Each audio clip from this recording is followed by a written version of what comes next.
Hello everybody. Next up it's Crystal Palace away then. It's an early evening match, kick-off on Tuesdays at 6 p.m, so you may have to move the telly into the dining room if you don't want to upset your constitution by dining at the wrong hour. BT have the broadcast rights to this one, and I've been told that the Eyes Up Mother Brown stuff will start at 5:30 p.m, or thereabouts. So Palace then.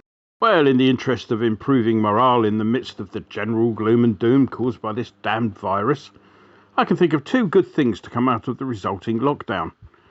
Firstly, the stay-at-home order means that one no longer has to enter the boundaries of the London Borough of Croydon, which is the borough that Londoners blank out from their minds when reflecting the pride they have in their city. Even Haringey looks down its nose at Croydon, and they've got Tottenham on their manor. The other good thing about the lockdown is that in visiting the death trap that is the away end at Selhurst Park, picking up a virus would be the least of the threats to health caused by the cramped access areas that require 2,000 to 3,000 people to enter into a black hole that would be crowded enough with a couple of hundred in it. On the pitch, Palace are having another one of those nothing seasons at the moment. They're not exactly causing any ripples anywhere, and there are enough teams playing worse for them to be, well, not too worried about the drop just yet. Since we met them at our place in mid-December, they've won just the 1 in 6. That win came at home to Sheffield United, where they prevailed 2-0 on the 2nd of January. Otherwise, they've drawn 2, 1-1 at home to Leicester and 0-0 at Arsenal, and lost 3, 7-0 at home to Liverpool, 4-0 at Villa and 4-0 at home to Man City, all of which has left them in 13th spot with 29 points from 19 games. That's 6 places and 9 points shy of us, and 11 points clear of Fulham, who are the uppermost team in the relegation zone. I can report that Daisy, the support-bubbling, socially distanced personal assistant, still has a beautiful smile. That piece of information which seems so important to many of you having somehow been edited out of the Doncaster preview. I can also report that she's had quite a few days since she last had to do any proper research, the Glazers having only brought in the one loan signing during the current window. The deal to sign Jean-Philippe Mateta from Mainz was only completed last week, and with Palace having played the concentrating on the league card at the earliest possible opportunity by getting beaten by Wolves in the FA Cup, he hasn't had a chance to make his debut yet. Mateta didn't make much of an impact at his previous club Lyon, making only 2 league appearances in the couple of years that he was there.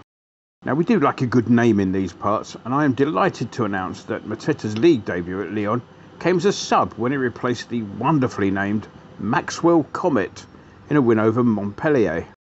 Mateta's reputation came more from a loan spell in the second tier with Le Havre, where a goal every other game inspired Mainz to splash out what was then a club record for the Germans. Palace have entered into a try-before-you-buy type deal, paying €3 million up front, with a further €15 million being payable should Palace elect to make the deal permanent, assuming the player doesn't pick up on just how dreadful a place Croydon actually is in the meantime. The arrival of a new striker may see the end of a Palace career for Christian Benteke, who, it says here, is a striker. It is rumoured that he's likely to be on his way sooner rather than later, with the contract due to expire at the end of the season. Whatever you do, please do not alert David Sullivan to his possible availability. On the injury front, there are doubts over a number of players. Wilfried Zaha missed the Man City defeat with an injury that he picked up in the previous match against Villa. That's a real injury as opposed to one of those rolling around on the floor imaginary jobs that players appear to pick up following a dive. However, reports suggest that he's been back in training, so he may be fit enough to resume the process of throwing him to the floor. Another doubt is former Hammer Czech Kouyaté. Little is known about the player's absence from the City drubbing, personal reasons being the only explanation given. One hopes it's nothing serious. Wickham, Schlupp and Kelly are also out with long-term injuries. Well, one doesn't like to hang around discussing matters to do with Croydon for too long, so let's move on, shall we, to the wild and wacky world of association football. And there have been more noises about the setting up of a European Super League, with Europe's elite clubs, plus for some reason Liverpool, having been offered something like £300 million plus each to sign on board. FIFA took time out from pretending to find out exactly who had what money out of the game.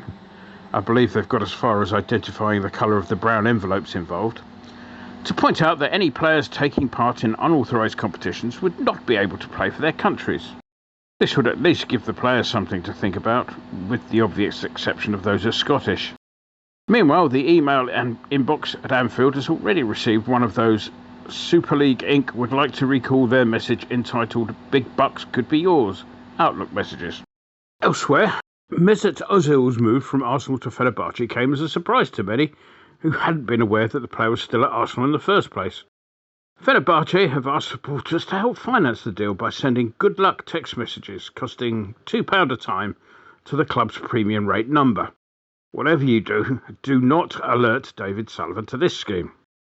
Let's move on to us then. Professional is the one word I've heard repeated about the performance against Doncaster. Now, Rovers like to play a bit, and I'm sure they had some sort of plan for the afternoon. However, I would guess that their plans rather involved not being 1-0 down within 2 minutes. After that, it was pretty much one way. The good news was that those who have not been automatic picks to date at least went to the match with the right attitude. And it's always good to see a youngster open his account, so smiles all round at the appearance of the name Alafayan on the score sheet. It's a funny thought, isn't it, that the lad owed his appearance to a huge stroke of luck. Up to now, the name being touted about from the youth setup was Onubeku. Then he gets a phone call from COVID HQ telling him that he's tested positive. A second test also proves positive. Then, after a week of him being stuck indoors watching daytime TV, the phone rings again. When I said positive, I meant negative. I always get those two confused.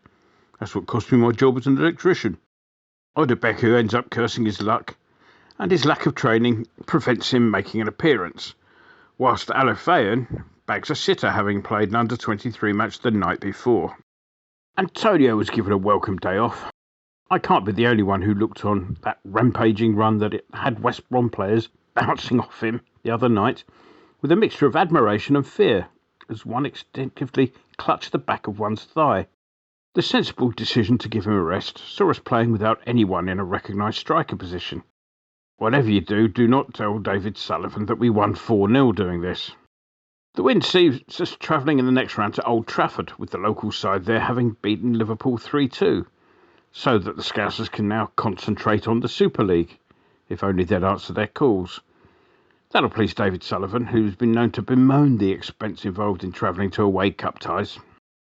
On the injury front, Darren Randolph picked up a knock that kept him at the side on Saturday, a game in which he presumably would have started.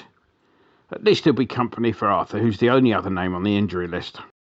Well, let's move on to the prediction. They're not an inspiring side by any stretch of the imagination, and they'll be difficult to break down. However, this is precisely the sort of match that Antonio should be licking his lips at. Here's a thought. You know those covers they have on Formula 1 car tyres that get them heated up before the start? Could someone design one to stick over a player's thigh to keep the hamstrings warm? Any inventors out there? I'm on 50%, alright. Back to the game, and they'll find us a very different proposition from the last time we played. It might not be a pretty one, but I think we'll have enough to come away with the 3 points on this occasion.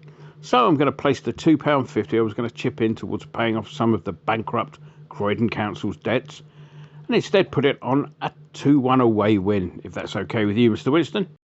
Enjoy the game.